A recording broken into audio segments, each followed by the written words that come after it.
চাঁদপুর আমার ভালোবাসার ভূমি, শহর জুড়ে হাসির উৎসব।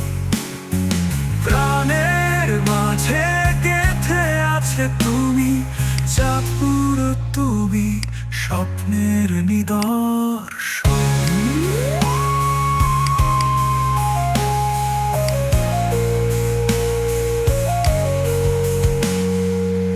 গ্রামের পথে ভোরের আলো, চাঁদপুরের রঙিন যেন হারানো দুনিয়া। তোমার কোলে আমি যাব, তোমার পথে চলতে শিখি। চাঁদপুর তুমি আমার প্রাণে, তোমার স্মৃতি সব সময় রাখি। পাখিদের